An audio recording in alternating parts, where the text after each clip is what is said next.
Ampifaliana mandrakariva no iaonantsika ao anatin'izao fandaharana hitondrana ny tenin'Andriamanitra ho fampaherezana mbo antsika rehetra izao. Mahazatra antsika loatra ny mametraka izany amin'ny alalan'ny vavaka ka andehantsika hivavaka. Ry tompomasina tsara indrindra ny an-danitra, Andriamanitra mandrakizay, Andriamanitra fitiavana, Andriamanitra mahery indrindra, misaotra anao izahay fa mbola afaka manana izao tompon'andro izao hianona ny teninao, handraisana ny hafatrao. Tompo tsara, mitenena aminay amin'ny alalan'ny teninao ary aoka ny fanahinao hibitsika aminay ihany koa mba hahatonga anay afaka handray antsakany sy andavany izany teny avy aminao izany. Tononona saingatana amin'ny anaratsoanao Jesosy Kristy, ilay tompo ty anay izany vavaka izany. Amen. Ny fampaherezana izay zaraina amintsika amin'ity fotoana ity dia reo zavatra ampiasain'ilay fahavalo mba hanaketrahana antsika ka hahatonga antsika hiankohaka aminy sy hiaraka ho levona aminy. Mampiasa zavatra maro izy io azahoana mandevona ny finoantsika, ka reto araka ny bokin'ny Daniela 3 no anasongadina antsika reo fomba fiasa izay entiny mamotika ny fivavahantsika, ny fiankofantsika, ny fatokiantsika hiala amin'Andriamanitra. Eo amin'ny Daniela 3 ny 2 ka hatramin'ny 9 sy ny 7 no ahitantsika reo paikady aminganany sy amtehana ny fiankofana. Ka izy ty rafitinina dia hoe eo amin'ny sehatry ny asa amandrarà, eo amin'ny fiainantsika andavanandro no hiasany voalohany. Andevaka itsika ny ampahany amin'izy ireo. Ary Nebokadnezara mpanjaka naniraka nampamoro ny solompanjaka sy ny mpanapaka sy ny gobernora sy ny andriam-baventy sy ny mpitahiry volam-panjakana sy ny mpahay lalàna sy ny mpitsara ary ny komandisa-tokony mba hanamasina ilay sary olona efa natsangan'i Nebokadnezara mpanjaka. Zany hoe ao anatin'ny sehatry ny asa izay nisy an'izy 3 miralasa Draka, Mesaka, Abednego no nesany voalohany, dia engane isika andresy ihany koa ahanaja ny feo an'Andriamanitra eo anatrehan'ireo mpiara-miasa amintsika maro samihafa. Dia araka ny 7 dia hoe dia nivory hanamasina ny sary olona izay efa natsangan'i Nebokadnezara mpanjaka, ny solompanjaka, ny mpanapaka, ny gobernora sy ny andriam-baventy sy ny mpitahiry volam-panjakana sy ny mpahay lalàna sy ny mpitsara ary ny komandisa-tokony dia nitsangana tandrefiny sary olona. Io zany ny sehatra voalohany hitazonantsika ny fahamarinana dia ny sehatry ny asa fivelomana.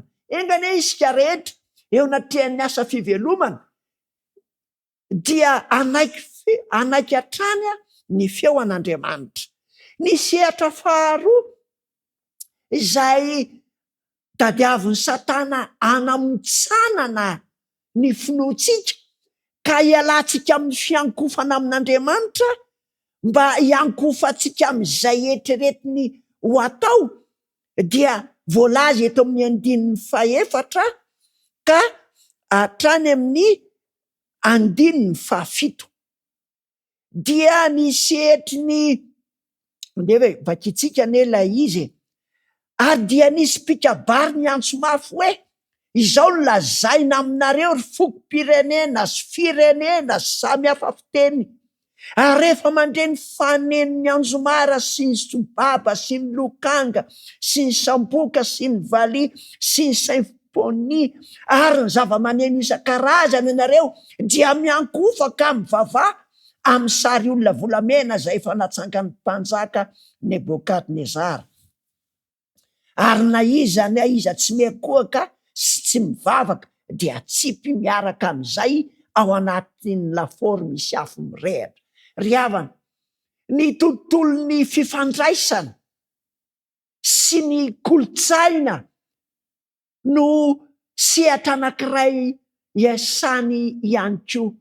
Ao anatin'io sehatry ny mampiasa mpikabary izany, resaka kolotsaina izany, ao amin'ny fokom-pirenena sy ny samy hafa fiteny, de ny manaraka mampiasa zavakanto izy, ary ny mpanao zavakanto zany dia ampiasainy ka aoka ianao raha mana-talenta ao amin'ny zavakanto ianao eto, mo be de be ny karazany zavatra ampiasainy eto, na ny hira na ny mpitendry na ny mpihira zany, reny koa zany dia sehatra ahatonga antsika hiala amin'ny fiankofana marina, ka engany ianao ho mpandresy ao anatin'ireo sehatra izay miavosa sy miroborobo amin'izao taonjaton'ny fandrosoana izao. Ny sehatra fahatelo izay ampiasaina mba ahatonga antsika hanao ny fiankofana tsy araka ny fomba an'Andriamanitra dia izao: ny tombotsoan'ny fiainana. Rehefa tsy nentiny akohaka manko Sadraka, Mesaka, Abednego de tonga tany amin'ny mpanjaka Nebokadnezara ny tatitra, dia Nebokadnezara tenany mihitsiny no tonga teo anatrehan'izy telo mirahalahy, ary dia niteny izy manao hoe raha miomana hiakohaka ianareo de tsara. Ary ity zavatra tsara ity izay atolotry Nebokadnezara de tahakany hoe loge, zany hoe omena azy ny faritra fonenana kanto, mena azy koa ny sakafo arak'izay tiany, mena azy ny zavatsoa, zany hoe ny tombotsoan'ny fiainana. Ny tamby manamby antsika amin'ny zavatry ny tany zany ny fahavalo, mba hahatonga antsika hiala amin'ny fiankofana an'Andriamanitra. Ko aoka isika ry havana hatanjaka ara-panahy eo anatrehan'ireo fanambazana harena na voninahitra na toerana izay omena atsika. Toa sarotra tokoa ny mitady asa, kanefa aoka ry havana hataoko mandrakariva an' Jesosy ianao amin'ny fiankofana izay tiany ho tanterahanao ho azy. Ny sehatra fahaefatra dia ny famonoana, ny famoretana, ny fampijaliana. Rehefa tsy azo amin'ilay tambitamby, rehefa tsy azo amin'ny fanambazana, rehefa tsy azo amin'ny fanomezana tombotsoa, de riatany amin'ny fampijaliana, famoretana, famonoana. Ary dia nahatonga ny mpanjaka nandray fanapa-kevitra hoe rehefa tsy hanao nareo dia hafanainy impito, tsy tahaka ny navoaka tamin'ny voalohany hoe atsipy anaty lafaoro tsotra, fa atao impito ry havana. Izany rehetrarehetra izany dia maneho amintsika fa miasa tokoa Andriamanitra mba hitehirizana atsika, fa na famoretana na fampijaliana na famonoana dia aoka tsy ahasaraka atsika amin'ny fitiavana an'Andriamanitra. Ireo zany no zavatra entin'ilay ratsy araky ny bokin'ny Daniela toko 7 mba hahatonga antsika hiala amin'ny fiankofana madio amin'Andriamanitra. andevaka itsika ny fahamehezana izany araky ny voalazan'ny apôstôly Paoly ao amin'ny bokin'ny Romanina toko 9.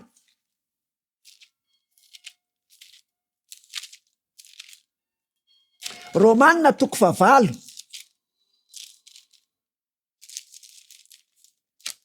Ka ny andininy 2:30 ka ajantsika hatramin'ny farany izany.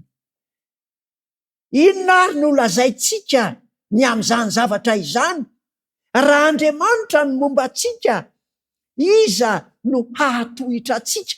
Raha Andriamanitra no momba atsika, iza no hatahoratsika? Andriamanitra mihitsy ilay nanao ny lanitra sy ny tany.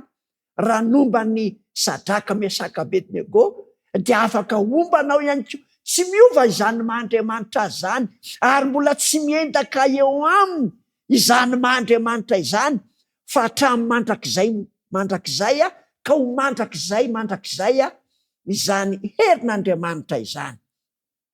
De ampiny fanambarana mahafinaritra eo amin'ny 2:30 izay tsy niaro ny zanany lahy, fa ny atolony hamonjy atsika rehetra izy. Tsy omeny atsika miaraka aminy maimaimpona koa va ny zavatra rehetra.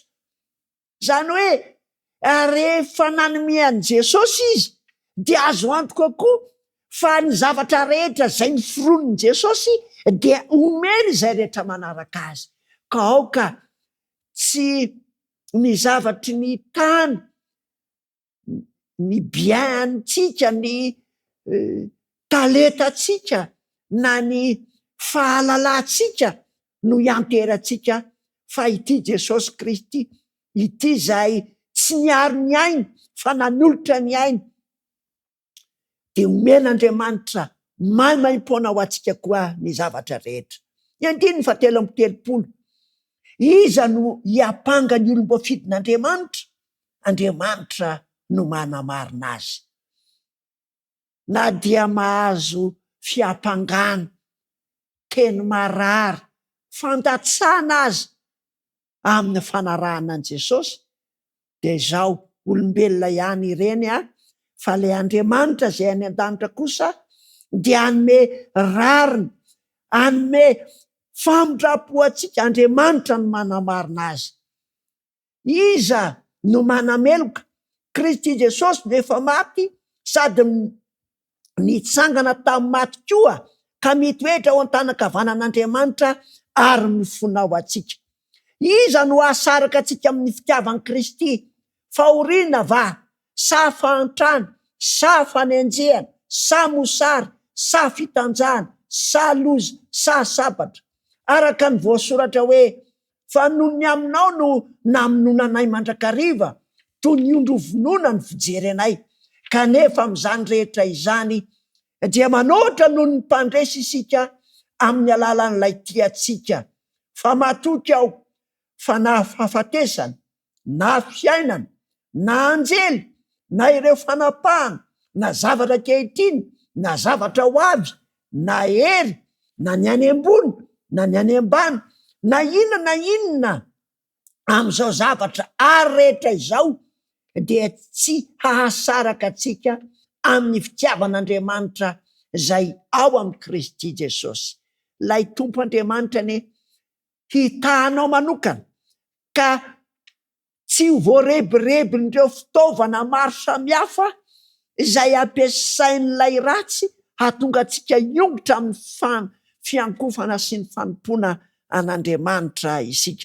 Aoka ho amin'ny Kristy sy ny fahasoavany hatrany no hianteratsika, dia ho mpandresy miaraka amin'i Jesosy isika. Ny tompony hitaiza atsika mba ho mpandresy hatramin'ny farany.